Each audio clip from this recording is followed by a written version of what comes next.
What if I told you that your Japanese home might hold a deep, dark secret? And what if there's a way to find out?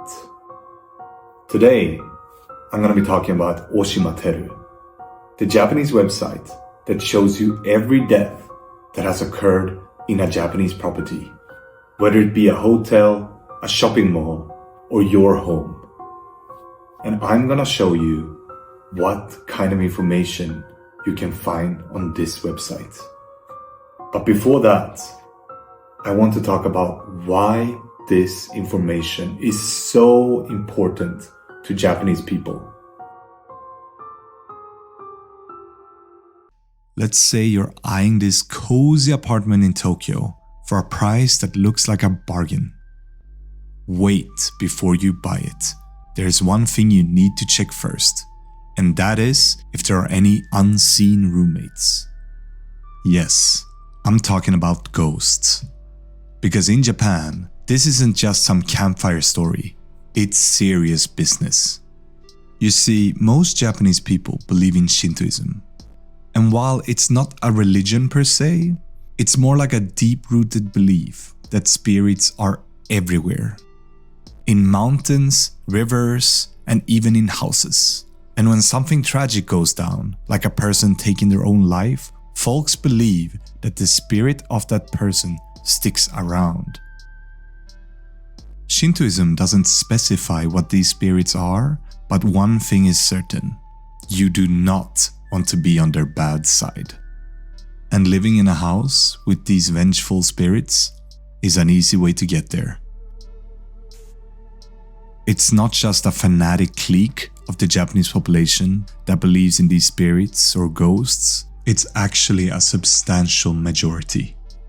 You see, according to a survey conducted by the NHK, over 80% of people in Japan responded that they believe fully in ghosts and spirits.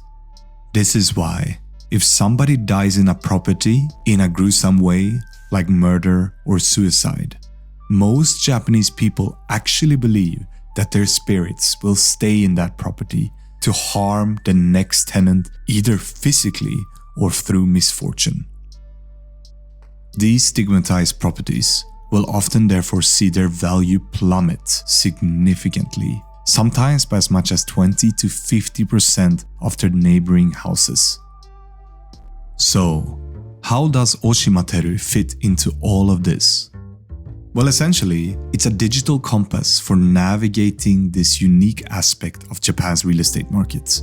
With this website, you can check if that dreamy apartment that you're looking at has any, let's say, dark history. You just hop on, click around, and bam, you know if you're about to rent a place where spirits might be hanging out. Let me show you how it works.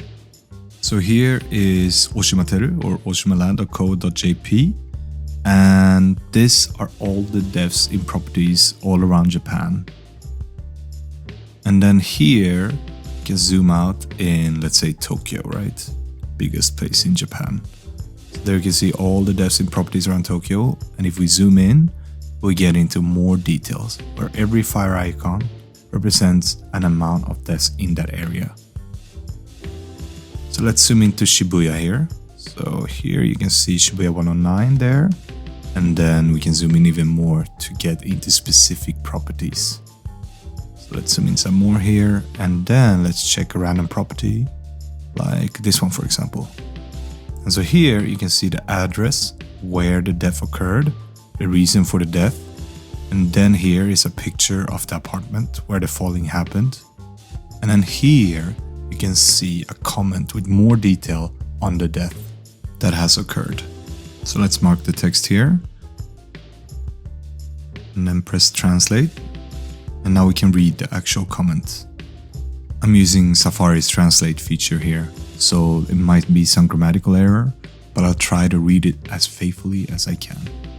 On the 15th, it was found that the eldest son, 23, of actor Masao Kusakari, 62, fell from an apartment in Shibuya Ward, Tokyo, and died on the night of the 14th. According to officials, the eldest son was staying at a private office on the 7th floor of the same apartment. From the circumstances, it seems that he fell by mistake. According to the fire department, which in Japan is 119, it was reported around 8:26 p.m. on the 14th that a person collapsed on the street. The eldest son was transported to a hospital in Tokyo by ambulance, but his death was confirmed later. According to officials, when the eldest son was lying on the street, he was holding a part of a railing on the veranda by the window. From the fall situation report, he opened a window without a fence and sat by it. And when he fell, it seemed that he tried to hold on to a part of the railing of the veranda. According to the report, at that time, it was only the eldest son in the office. And the report also states that he sometimes stayed in the office and engaged in music and painting production activities. According to Masao Kusakari, his eldest son on that day was doing production activities. A live commentary was conducted at the Shibuya police station, but the station said it was not a case and saw it as an accident, and the people concerned also denied the possibility of suicide. There are tons of detailed depictions like this of properties all over Japan.